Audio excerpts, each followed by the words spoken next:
Hello, and welcome to the People Power Lunch Hour show here at Philly Cam. I'm your host, Vanessa Maria Graber. On today's show, we are going to be showing a legislative panel that took place over the weekend at the Diasporic Alliance for Cannabis Opportunities Conference at Temple Medical School. That legislative panel was hosted by Senator Sharif Street, and it featured Representatives Jordan Harris, Representative Donna Bullock, Representative Danilo Burgos, Lancaster City Councilwoman Janet Diaz, and reentry advocate William Cobb.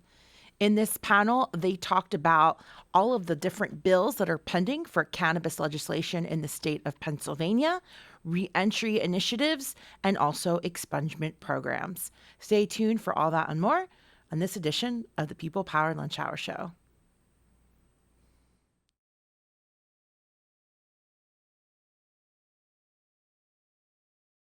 A little bit of reorientation. People in Pennsylvania are excluded from participating in the cannabis business. And one of the efforts that is taking place, but it always takes place in the city of Philadelphia and Pennsylvania, is for the clearing of those records. So if people who have been convicted of felonies can get a pardon, they have the ability to participate in the business. Outside of that, anybody who has certain offenses are precluded from anything pertaining or relating to the plant side of the business, but there are opportunities in ancillary stuff. And many of the representatives can talk about what they're doing to help remove the roadblocks that prevent people from actually working in the industry. So if I may jump in, I'm Representative Donna Bullock.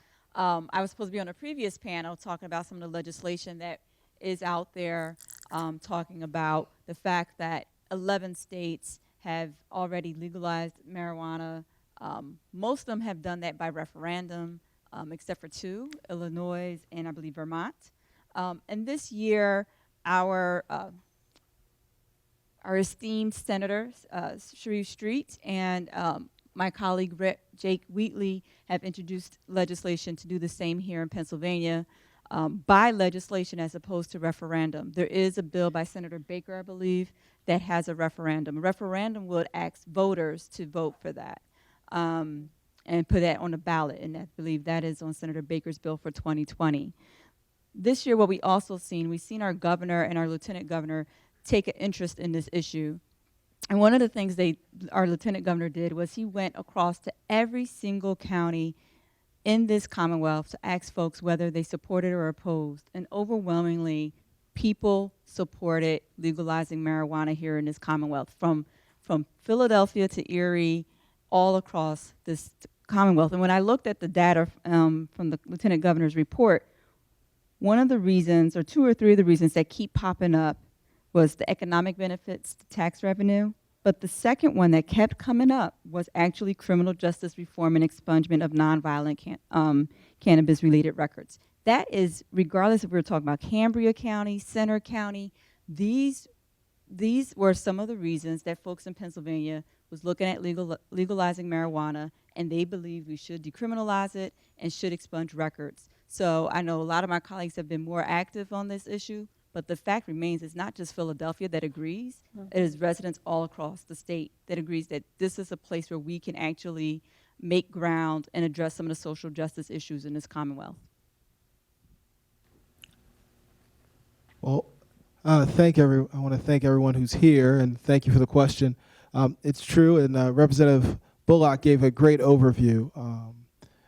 In Pennsylvania, we've got some work to do in the social justice components of it.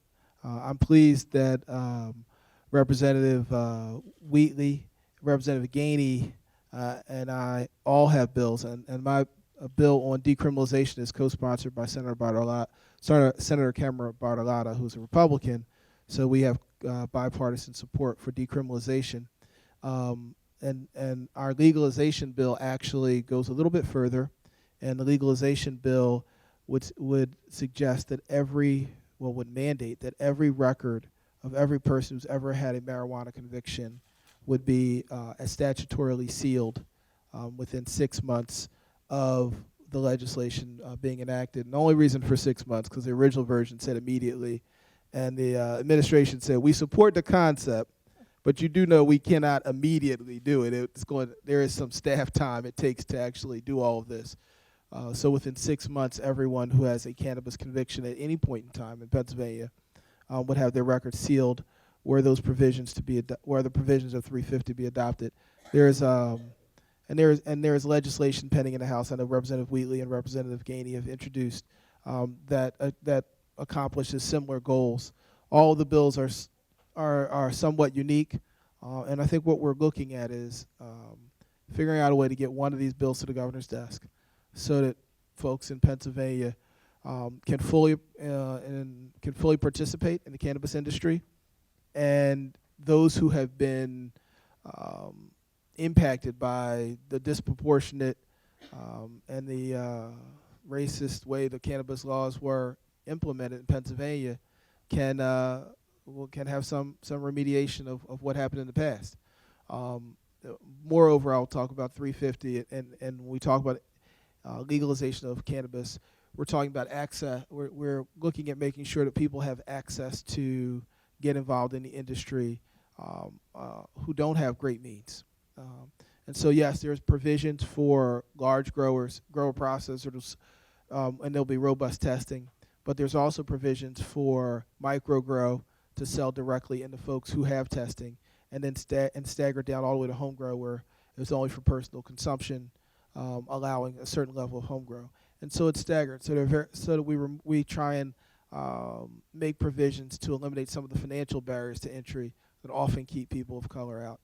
And then finally, right now, this is an industry where you have to be able to finance it through cash, either yours or somebody who's willing to give it to you outside of the traditional financial markets.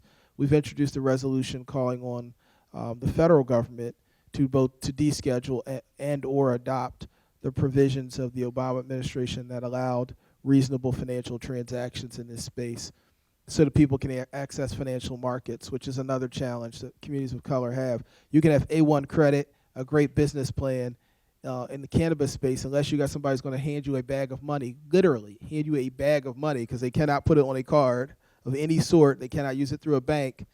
You can't access it, and it is more difficult for people of color to get people to hand them big bags of money to start businesses. And if we could work through a more traditional banking model, it actually, in this space, would make it easier for folks to get involved. So we have started looking at it. We have a lot of work to go. The legislation is pending, and I'm just pleased that earlier this week the governor gave our efforts a full-throated, unequivocal endorsement. Thank you, Senator, for that answer. I just want to drill down a little bit on the expense costs and the access. One of the legislations that New York is putting forth is right now, in order to get into the cannabis industry, it takes $30,000 up to maybe $1 million to get a license. New York is looking at what they call inexpensive small business licenses, where it would cost maybe $5,000 to $10,000 to get a license, depending upon the type of business that you want to open. Is that part of the legislation as well? Well, yes, and New York modeled their bill off of ours because we introduced it first. Okay. So I would say Pennsylvania has provisions in our bill that have been copied by New York that allow for small and smaller micro licenses. But yes, there's similar provisions as New York modeled their provisions on ours. Okay, great. Any other comments in regards to that question from the rest of the panel? No. Okay. So moving on, as we know, drugs have negatively impacted the African American and people of color community in a very big way. Another legislation that California, when they move forward with the decriminalization of marijuana, is that now they are setting aside $10 million to pay for services such as job placement, legal help, and mental health and addiction treatment. Is there any movement to take some of that money that we will be making, hopefully lots of it, off of the legalization of cannabis to help in the drug addiction, job placement, as well as mental health sections within the person of color and minority communities? So the answer is yes. My office is actually writing a piece of legislation around that, and we're starting with that. But we have different different categories that we're looking at as well. We're also looking at doing micro loans and grants for people who are affected by the war on drugs, which I say is the war on people. We want to set aside resources for them to become entrepreneurs and start businesses. For me, that is reparations. I think that's the conversation. Those are the kind of conversations that we should be having about that topic. Like, looking at folks who have been disproportionately affected and saying, how can we put money into them starting their own businesses? How can we put money into them going back to school and getting an education? How could we put money into them for training programs? The bill we're working on is going to look at setting aside resources that from the tax revenue that the state of Pennsylvania will be getting from marijuana should we legalize it, and from what we're doing now, and reinvesting that into the people who have been disproportionately affected. Thank you.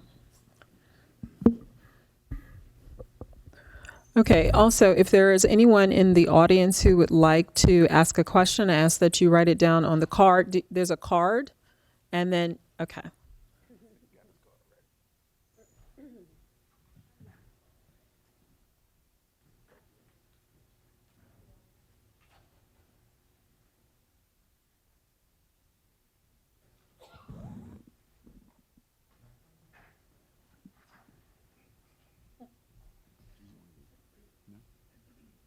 Okay, so this question goes to anyone on the panel. With their money and resources, why aren't the DuPonts trying to take the lead in marijuana growth, especially at Longwood Gardens? Great question. I don't know if any of the panelists know the answer to how DuPont is or isn't investing their money in the space. And lots of other individuals. What we do know is that money is moving in ways in which we can't count it, we can't keep track of it. Organizations and companies are being sold every single day.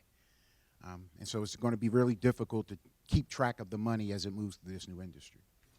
Yeah, I would, State Representative Danilo Burgos, 197th Legislative District, directly across the street.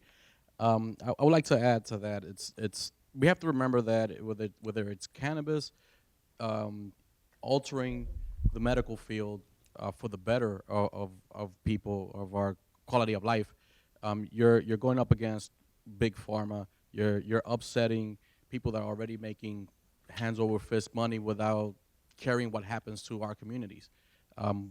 I believe in cannabis we can find drugs that will help our people, our communities that are terminally ill, that are fighting various diseases, that will either find a cure or have peace in their final days. Me personally, I have an uncle that he was dying of cancer. It was either morphine or get him some medical marijuana or some pills, and the pills we were able to share with him his life. He was happy up to the very end. Happy that he was able to recognize everyone in his family that came to see him, and not be doped out. I mean, with cannabis, we'll be able to find alternatives to opioid medicine that has decimated community, like our communities in particular.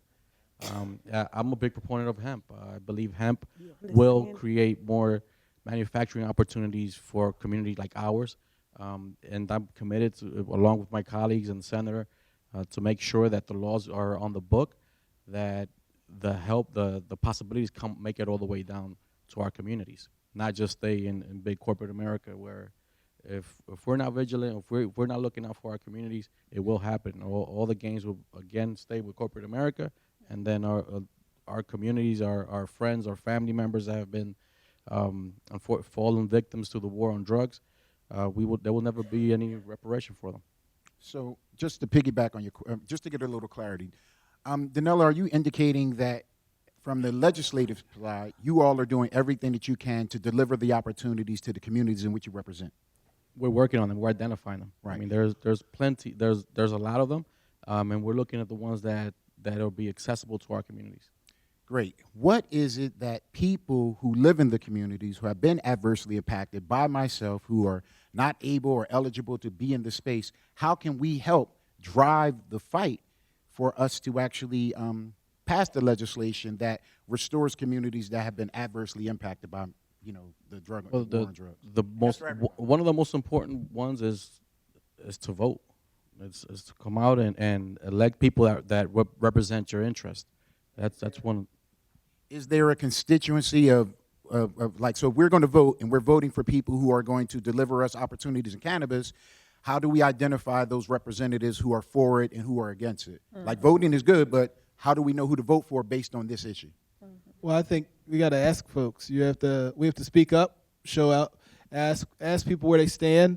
Nowadays, for those who are incumbents, there is a tremendous amount of informational voting records, and our speeches on the floor are all recorded. Now, there are not a whole lot of people that watch us talk on the floor, but if you have a real interest in accessing that information, you certainly can. And I will tell you, in the Commonwealth of Pennsylvania, there are many of us on both sides of the aisle that are interested in advancing cannabis legalization. One of the big barriers right now is the Republican majority leader, Senator Corman, is not for legalization of cannabis.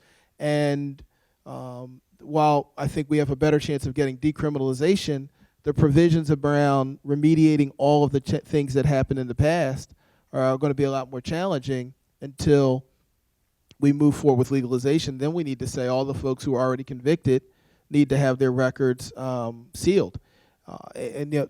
So I think, because we can't seal the records of people in the past, and we're still locking people up for it.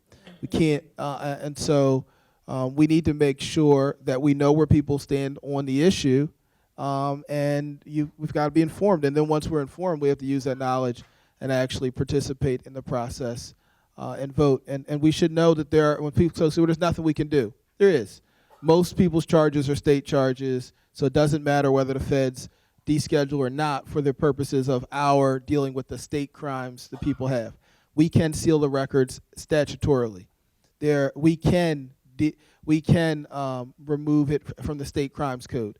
And the reality is the vast and overwhelming majority of people who are impacted by the state provisions. Now, the second part of your question about accessing capital and tracking the money, we need the feds to deschedule so we can deal with the banking system for that. And it will be much more difficult to track the money if it's an all-cash business because of what the federal government has done. And then you'll get bizarre results. If Pennsylvania, New York, and New Jersey all legalized it, it would be legal for me to have marijuana in Pennsylvania, legal for me to have it in New Jersey, but illegal for me to take my Pennsylvania marijuana to New Jersey. But if I bought the same thing in Jersey, it would be legal. And so when we start looking at what people are likely to be stopped going across the bridge, that's also going to be more likely to be people of color, just because we get stopped driving for everything. So the federal, so that we can resolve some of the issues at the state level, and we should take that action. But we should understand, as long as there are criminal laws that can be enforced on this, they're likely to be disproportionately enforced on our community. And so for something that we don't think is a problem, we should have it addressed at both the state and the federal level.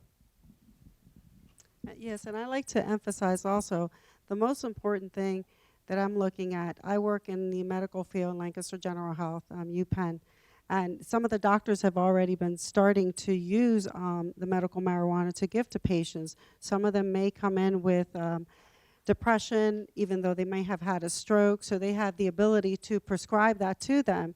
And by legalizing also, I look at it the sense that a lot of our young children that are probably from the age of like 13 to 18 are getting stopped, but not only did Lancaster add some fines, which I oppose that, because by finding these young kids that are actually living in poverty or taking food away from their tables, because sometimes $30 to $75 at each time they stop them, they're not going to be able to afford them. So by legalizing, we're going to eliminate these people that are living in poverty, these minorities like ourselves that are constantly getting stopped, and they're just, basically putting it in the bank.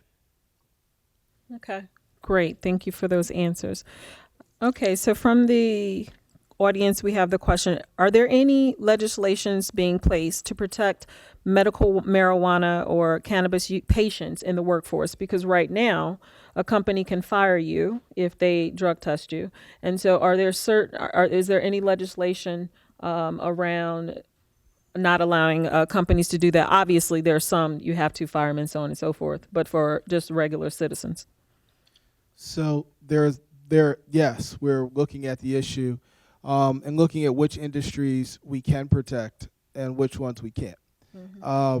Because it's still federally, it's still a scheduled drug and it's regulated federally. An industry like anything to do with the airlines, regardless if you were just a stewardess and you were not actually flying the plane, and there's no reason you couldn't have medical cannabis in your system for that. There is an issue. I don't believe that the Commonwealth has the ability, because planes fly from state to state, to provide workplace protections in that space. However, for industries where you're not crossing state lines, when they're not inherently federal, like banking is inherently federal, because of the way the banking system is set up and it's FDIC backed. For other industries, like if you're just a security guard in the building, the first thing we have to do is shift it from whether they're cannabinoids in your system to whether you are actually intoxicated there. And so we've begun to look at what an appropriate standard is. So for instance, if you use cannabis 27 days ago, I've never heard of cannabis where you can stay high for 27 days on cannabis. However, that would be some pretty strong cannabis, yeah. However, you can have cannabinoids pop up in your system for 30 days. So you may not have used cannabinoids for 27 days, and if they run a blood test, and if the standard is, are there any cannabinoids in your system, you are not driving impaired at all, but you could be found to be driving while intoxicated. And so we are working through those issues. We do not want medical, and what's happening right now is you have all kinds of different enforcement. If you show your medical cannabis card in Pennsylvania, some police officers in some jurisdictions will say, okay, we're gonna give you a field sobriety test. You can walk out, and if you can pass the field sobriety test, they let you go. Others will say, no, we don't care about that. We're gonna blood test you, and you know how the blood test is gonna come up because you're a cannabis medical user. And so we have to work through that. Commonwealth recognizes their challenges. We're trying to make sure that we come up with the right standards to protect patients. And so legislation is being developed, but part of it is, and law enforcement has recognized they don't, at least on the record, the official associations are saying they have no interest in locking up medical cannabis patients for stuff that they're doing that does not endanger the public. But right now, the standards on the books, in fact, do compromise people who are medical cannabis patients, simply because there are so many areas of the law that have to be changed in order to protect it. So I think in Pennsylvania we're going through the process of cleaning that up. But like there are some industries, like I said, federally that are interstate commerce. You work as a toll collector on a bridge from Pennsylvania to New Jersey. That's inherently interstate, and those are professions where it is irrational. But until the federal government takes better steps, there's not much the Commonwealth can do. And also to piggyback on that, across the country, the same question is being considered. So not only is it being answered through legislation, but it's also being addressed through litigation. That means individuals who are using and who are getting terminated and then bringing lawsuits against their employers. And so it's going to take a lot of years for us to get the nuances in how employers and how the medical industry and how law enforcement all get on the same page of this plant that we've been doing something very differently for all these years prior to. Okay. All right. Thank you. So, whenever things change, there's always someone wanting to push the boundaries. And so I have a question here that asks, is there anything in place that will allow patients to cultivate their own medical marijuana? Yeah, it's in 350. There's nothing in place now, but we have legislation pending. I've introduced the bill in the Senate. Representative Jake Wheatley's introduced the bill in the House, and there may be other bills, but there's at least two bills that are pending that would allow home grow. Excellent. And the governor supports some level of homegrown. Excellent. All right. I'm not 100% sure what this means, but maybe you all. It says, do you have a way to include people in the supply chain after it's grown? Who do you wholesale it to? Yes. So there's specific provisions in 350 to address that. And for that sounds like somebody who really knows a lot about the industry. So if it's okay, I'll provide some context. For people who are doing micro grow, and I think the idea is that one of the most expensive parts of it is testing. And so the bill does not allow, you can't have, you're selling it directly to the public without testing, but the testing provisions can be onerous. So what has been suggested is that for people who are at a level where they can't afford the testing, they'll still be allowed to get a micro grow license, but then those folks will have to sell it to a wholesaler who has testing, and then that party will buy from them. But before it gets in the hands of the public, we'll provide the right level of testing, because we don't want you to when you walk in the store, you buy something, you want to know what you're buying.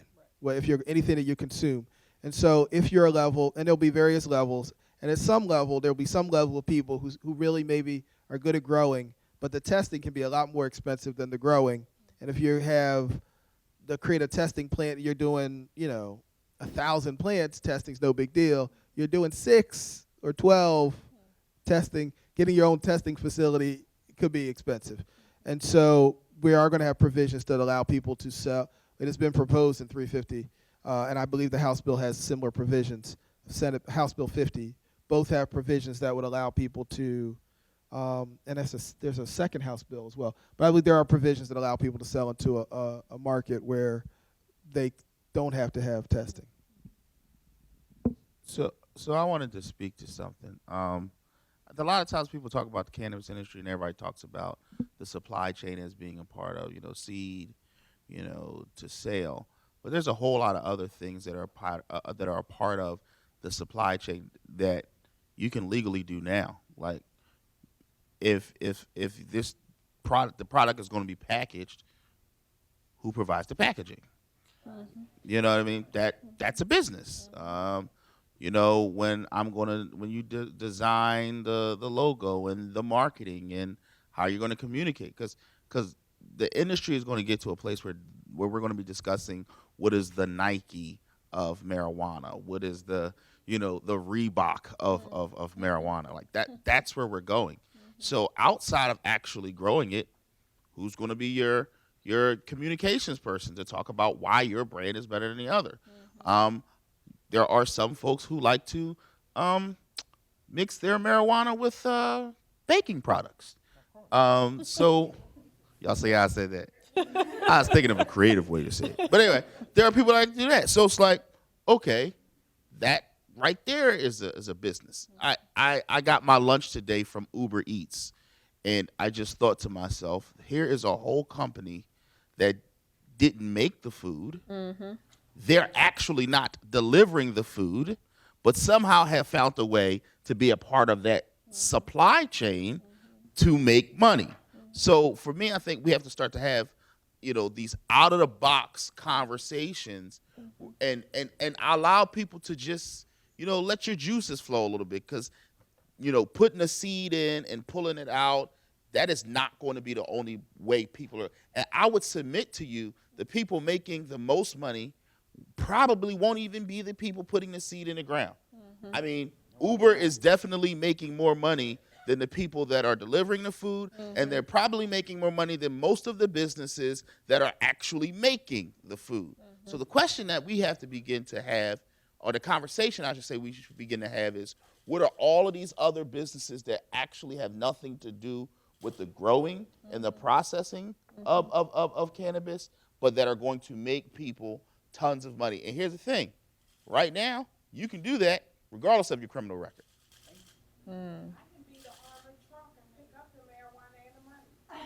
I'm with you.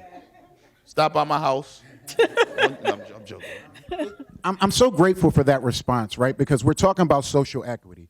Of all the people who are on this panel, I am a person who spent 6.5 years in Pennsylvania state prisons. I am excluded from being in the cannabis business, but Jordan can tell you that the moment that this opportunity became in our radar years ago in his office, we fought.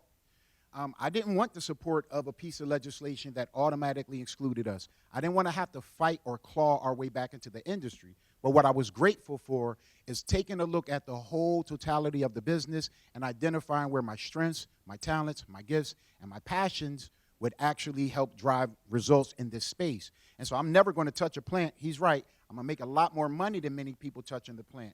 But if you want social equity, we can't wait for that. We are already suffering the discrimination that's facing you once you've already served your time in jails and prisons. Yep. There are already no money in our neighborhoods and communities. There are already no opportunities. This business is an opportunity, but if you've never grown something, I don't suggest you take up gardening and try to grow marijuana. I don't want to smoke what you just started growing. I want to smoke something that somebody who's been growing for 20 years is, who knows what the medical qualities of there are. Now, if you've been hustling on the street for 20 years, you know something about distribution. You know something about marketing. You know something about packaging. And so my responsibility in this space is to be the connection to neighborhoods and communities that are engaged in the business as we always have been, and to be aware of what the legislator is doing, and to inform money as to how they need to invest it to change laws, to change hearts and minds, to drive policy, and to be practical. So practically, there are opportunities for people to actually begin making money in cannabis. But if we're looking at our state representatives who are from Pennsylvania, who don't have the majority, to roll out legislation that will need to be financed, implemented, and then enforced before we get what is coming to us, or before we get the industry that we built, that they're taking from us, and they turned into corporations and shares, and now we don't have access to it, it's incumbent upon us to actually identify how we want to be involved in this business, and then to make inroads towards it. And for those of us who have criminal histories that want to do that, they're already putting forth things that may or may not equal the opportunity to have to create business in the plant touching side.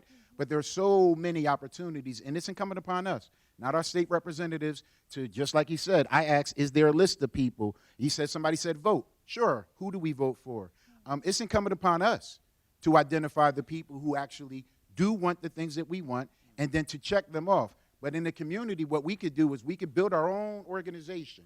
We could list the people that we are for the way we want to be leveraging cannabis. We can list those who are on the fence, and we can list those who are against us. And then we can begin doing grassroots efforts to take their political capital and to leverage it in the way that actually works the way that we want.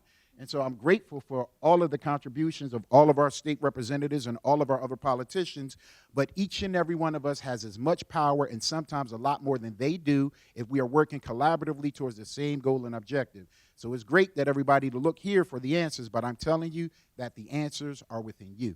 Go to your state representative, tell him about the plant, how you want to be involved in the plant, how people in your neighborhood and community have been impacted by the plant, and then tell them what you want them to do. Tell them what you will assist them in doing. If you're willing to go to a lobby day on a consistent basis until those representatives that are against us, if you're willing to show up for lobby days, if you're willing to go in their neighborhoods and knock doors and talk to people and their constituents. Like, there's a lot of things that we can do, but I want everybody to leave with knowing that it's incumbent upon you, that's us as individuals, to do it. It's not government's responsibility. It's not an institution's responsibility. It is the people sitting in these chairs' responsibility to make the world the place that we want. We want to be able to use this plant for medical purposes. We want to decriminalize it so we stop locking up women and children and men and wasting $40,000 to $60,000 a year in Pennsylvania. A microloan of $10,000 to put somebody in business rather than a $40,000 fee of just housing them in a cage, in addition to the ancillary money of the entire criminal justice system. So it's far more cost effective. We need to make a demand. There's nothing difficult about it. We are in charge. If we remember that we're in charge and we make demands and we meet that with action, it will happen as it's happening all over the country. I'm excited for what's happening in Pennsylvania. I'm excited for what has already happened all over the country. But we also need to know that no matter what law you change, you need to get it implemented. You need to get it finances, and then you need to change the culture. And all of that is not going to result in us showing up at a conference asking questions of our elected officials. All of that happens when we're not here 24 hours, 7 days a week. So I hope that what we also have in here are partners that actually want to leverage the plant in a way that makes the world better for all of us. Yeah, and I would just add, Bill makes a really good point. And one thing that one slight change. Right now they don't have it. It's not on the stock exchange. They don't have any of that because they can't. But and so there's a real opportunity because there's no track record. There are people developing track records. They are developing capacity, but they don't have the legal barriers. Well, this person's been in business and can show this level of bank records. All those things that they normally use against small business people, they're not. Those things don't exist for anyone because it's all a cash business. You can't put it in a bank. They can't create the financial records. They have to have it traded on the Canadian Stock Exchange. You can't even be on the New York Stock Exchange. So what I would suggest to folks is there is really an opportunity. Eventually, it's going to get descheduled at the federal level, and then real big industry is going to come in a whole nother level. But what I'm suggesting is right now, if folks do work collaboratively, there's a lot of space to get a lot of things done. In hemp, hemp's already been descheduled, and there's so much space for people to do all kinds of creative things if they're working together. I would like to also add that globally hemp is actually 3.7 billion industry, according to the industry analyst New Frontier data. Experts have said that for 2020, $5.7 billion will be driven largely to grow demand for the CBD product and newly lifted restricted in the United States, according to the New Frontier data. So that's one positive thing about having the industry all over Pennsylvania, making sure that we benefit from that and making sure that some of this $1 billion is going to go to our community that's hurting, our school districts that are not getting enough and proper education. So like everybody's saying here, you need to go out there, make sure you go out and vote. Don't just say we're going to vote and not go out and do it, because if not, you're just going to wind up with the same representative and the same story. Right. I do want to just say this. Under the Clean Slate Act, which I happen to know the author of that piece of legislation. Oh, I don't know, a guy from South Philly. Guy throw it here. No. Under the Clean Slate Act, if the drugs is for possession and it's M2s or M3s, it's automatically sealed after 10 years. And if it's an M1, you got to go to court and you can get it sealed. No, it's not perfect, but that's the system that we actually do have in place right now. I think what Sharif is doing, which I agree with, is that for me, I agree that all of it should be done now with medical and recreational. But at the very least, I think there's a middle ground to at least do medical and get rid of all of them because we've already legalized medical. But there are provisions in the Clean Slate Act that can help people right now with sealing their criminal records from view of the public. As I am a person who is currently living with a criminal record, the short answer to that is if it's a marijuana conviction, you may be able to get relief. If it's any other kind of felony conviction, you will not be able to get relief until we pass legislation that does so.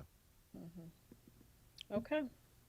All right. And then the last question I think I have here is, in light of we're talking about social equity and social justice, and a lot of times minorities and people of color are locked out, will there be an equity program that waives application fees and requirement costs for a certain part of the population? Thank you for that question. I lead this work nationally as a part of Cobblestone Solutions. And so the problem that we're having with social equity is that social equity shows up as it should in writing. Social equity never shows up in practice. So everywhere that it's been adopted, it is failing. So that is what we're fighting. So that's why I'm saying to Pennsylvanians and Philadelphians, don't let your legislation fail. Your legislation cannot be rooted with your legislators. It has to come from the community, because the moment that they don't implement it, it's going to require you to go and raise your voices to do something about it. So they can create the perfect piece of legislation, but it's never implemented. It's because it's millions of dollars. It could potentially displace communities that have been fueled financially through the removal of black and brown people from neighborhoods and communities for marijuana offenses. Like when we stop locking up people for marijuana offenses, when I travel to another community, they say, we have fewer prisoners here, and therefore we have to lay off X amount of guards, and the impact to that. And so that's what we're really fighting. Every bit that we gain is somebody else's loss. And so you have to remember that it's a fight for the social equity portion. You are always going to have to fight. You're always going to have to track it down. It is real money in the continental United States of America. I just want to add to that. Bill's right. There are communities that fight to keep incarceration levels high. I don't think it has to be. And I think the way he sees it is the way that those communities see it. That's the way they approach it. The reduction of prisoners means layoffs, means they experience economic loss. But the reality is that it doesn't have to be that way. That cannabis can create more jobs and more opportunities so that those folks don't have to spend their whole lives watching us in the cell. And I said this to a couple folks who represented some of those areas. I said, I don't want my constituents to spend their lives sitting behind bars in a prison. I think that is not the best use of their life, their talent. That's not the best thing for them, for their families and everyone. I said, but I'm going to explain something to you. If I have a constituent here 24 hours in a day who spends 24 hours a day sitting in a cell for 30 years, my constituent lost 30 years of his or her life sitting in jail. If you have a constituent who thinks we're doing something positive for them and they spend 16 hours a day for 30 years watching on the other side of the bars in the same building, in the same prison as my constituent, at the end of 30 years, your constituent did 20 years in a prison as well. And the only thing he did outside the prison for the other 10 years was go home, eat dinner, and go to sleep, because most of those guards are working double shifts. So they're spending 16 hours a day.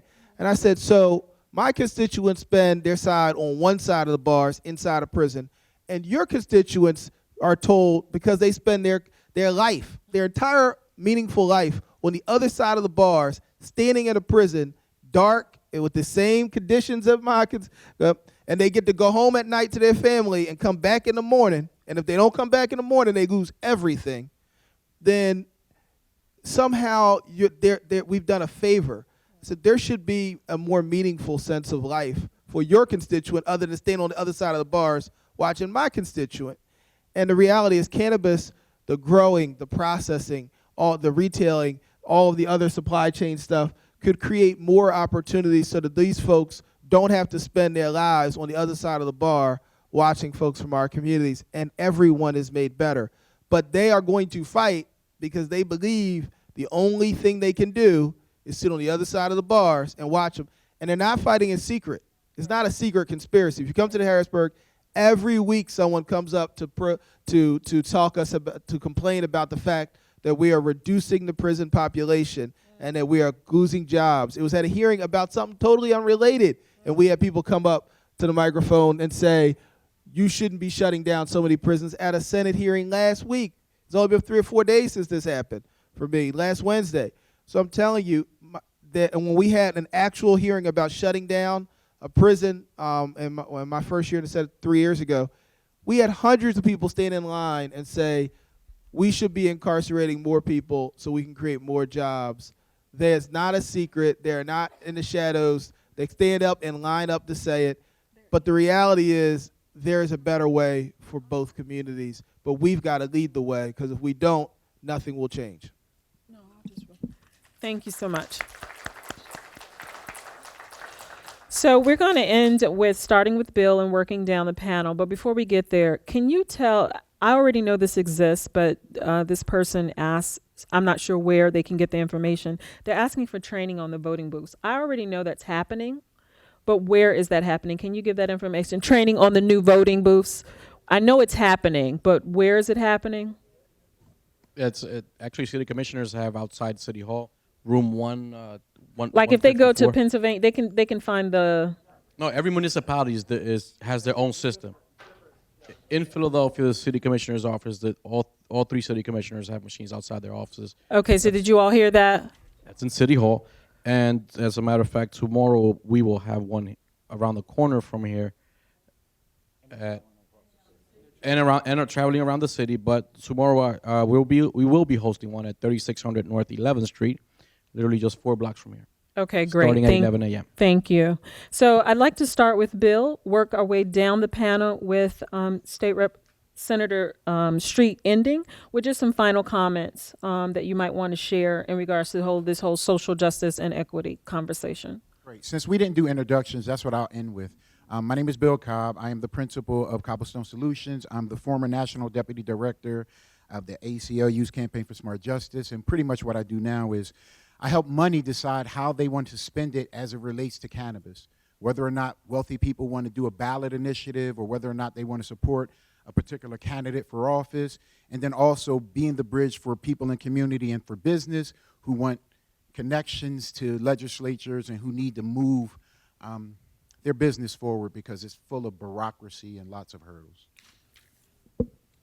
I didn't introduce myself either. I am State Representative Jordan Harris. I represent the 186th District, which are parts of South and Southwest Philadelphia, and I serve as the Democratic Whip of the House of Representatives. Why y'all laughing? I do. I gotta put that in there.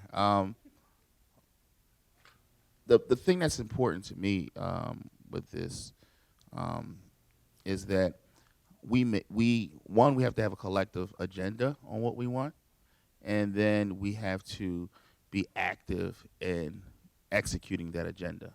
I think a lot of times when we talk about social justice, when we talk about just issues with people of color, there's this assumption that you can go somewhere and actually find this agenda. Luckily, there are folks like myself, Sharif, and Danilo who are from the community, so we're in contact, so we know that. But let me be clear. When I'm in Harrisburg and I'm talking to the trial lawyers has an agenda. When I'm talking to PSEA, the Pennsylvania State Education Association, they have an agenda, right? I think what we have to start doing is collectively, as people of color, actually put pen to paper and create what do we want? Like, what is it that we want? And when you do that, then you could give it to legislators, and then you can actually hold people accountable for actualizing that agenda. But right now, I can tell you, we don't have a collective agenda, and definitely not with regards to this space. So if there's something that can come out of any of these conferences that are happening, particularly for people of color, the thing that I think would be helpful is for us to come up with a collective ask or a collective agenda when it comes to cannabis, but when it comes to cannabis in Black and brown communities.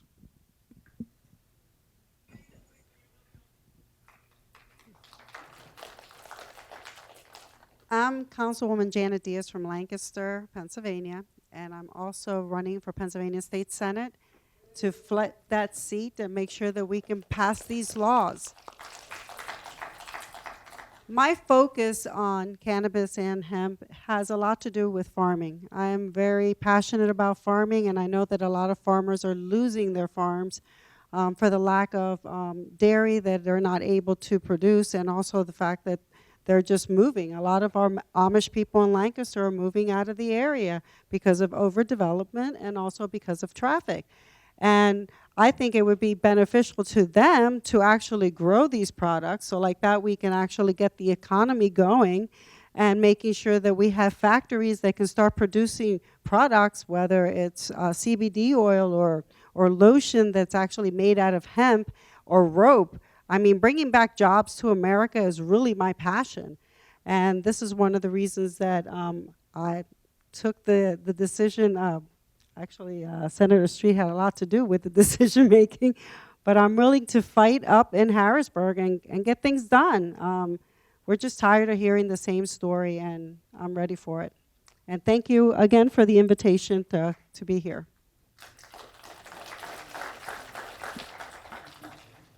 Again, State Representative Danilo Burgos, 197th Legislative District. One of my main self-interest is as a young man that grew up in North Philadelphia, and I still remember vividly my mother, clear as day, my mother working behind the cash register in her grocery store, and police officers coming in, harassing her, harassing people from the neighborhood, accusing the whole neighborhood of being negative and not doing positive things.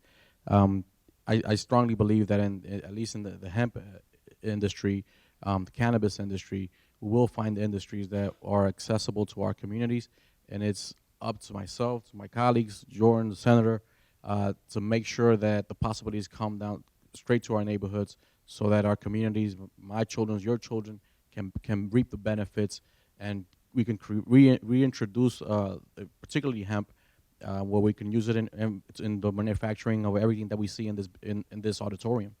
And I stay committed for my community, for Pennsylvania, for Philadelphia, to make sure that we create those opportunities, those possibilities, those new jobs, that we can create them here in Pennsylvania. We just had a hemp hearing this past Monday, where our numbers have grown dramatically as far as when it comes to the growth of hemp growing sites. We have over 860 hemp growing sites in Pennsylvania. Thanks to the Farm Bill that happened last December, the regulations have been almost totally lifted, and now we have 60 counties that are producing hemp. And it's my commitment to help those industries that are working in other parts of Pennsylvania to bring them to Philadelphia so that we can start growing it here, so we can start building our manufacturing companies here. So thank you, everyone, and please stay engaged, not just coming to these venues, but to these forums, but every 6 months there's an election. Please stay involved in your communities.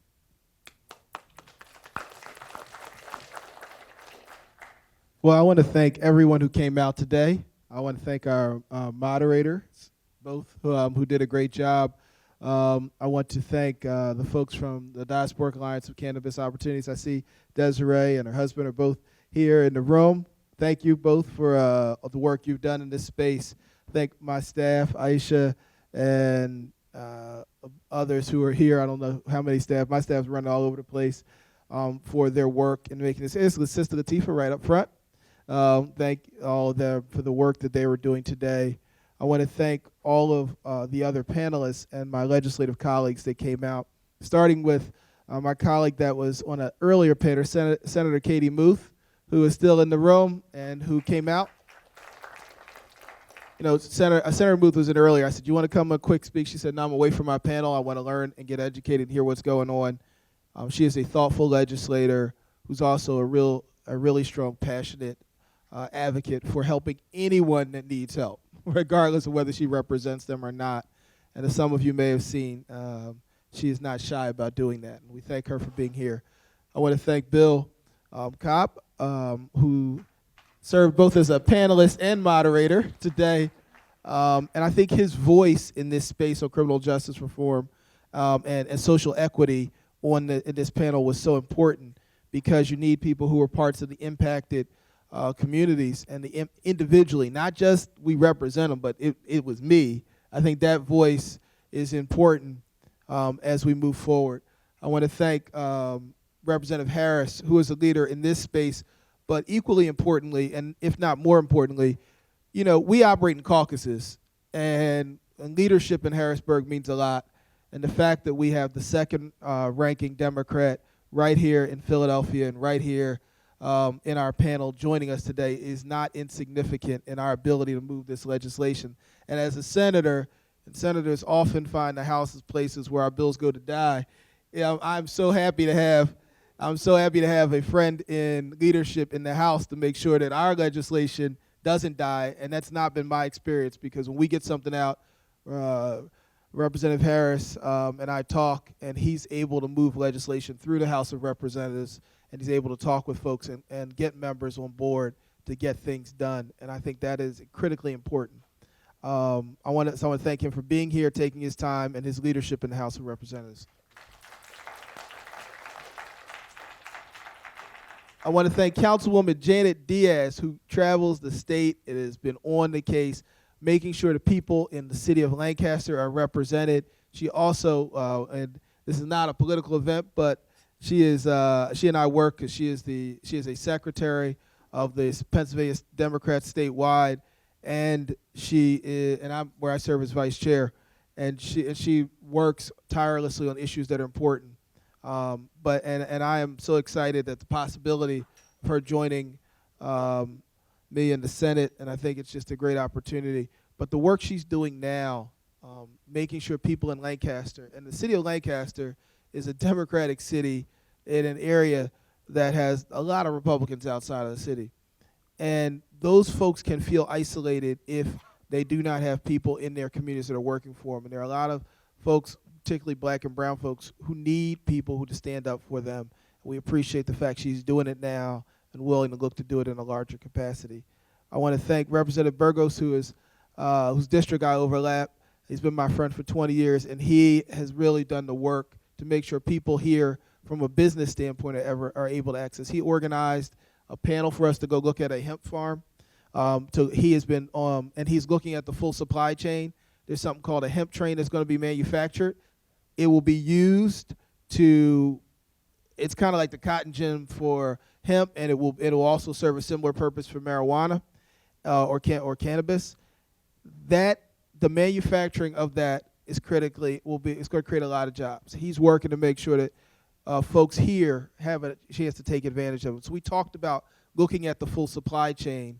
He's doing the work to make sure that we're doing and understanding you've got to have a group to do it. So he pulled together whole groups of members of the House and Senate to go look at to do an entire tour to understand how we can understand the full supply chain. No one of us can get this done individually. And so I'm pleased to be a co-convener of this event along with the Diasporic Alliance for Cannabis Opportunities. I'm so glad that Sharon and Desiree do the work of setting this up, working with Aisha and others on my staff. But at the end of the day, if diverse communities are going to participate, it's going to be because people, entrepreneurially, using their business sense, decide to get involved and find the opportunities, educate themselves and do the hard work to start up businesses and find their niche and take that information to others. And for some of you, it might not be your calling to start up a business, but you're here because you're interested as a patient or as a future consumer, or maybe you just want to share that information with someone else in your community who needs to get involved. We as a community have to make sure that it will be a multi-billion-dollar industry, probably 50, 60, 70 billion dollars as it grows and matures, that our communities are not locked out. This is the ground floor. We need to get on and engage, and I'm so glad people have come out, but don't keep this information to yourselves. Take it to others. And then finally, you have to support people who support your interests. You know what your interests are, but sitting on the sideline and not participating does not help you or anybody else. Don't be so woke that you go to sleep and don't vote. All right, and there's so many people talk about they're too woke to vote. Well, that sounds like me. You're so woke that you fell asleep because you're missing the opportunity. You vote for whoever you choose and whoever you believe best represents you. If you live in North Philly or in the 3rd District, I'd hope that's me. But whoever it is, you should be voting. You should be participating. It's serious. And some of the changes that need to happen at the state level, some things need to happen at the local level. But don't forget, next year, we need to make some changes at the federal level that will hopefully put the world on the right track. Thank you so much.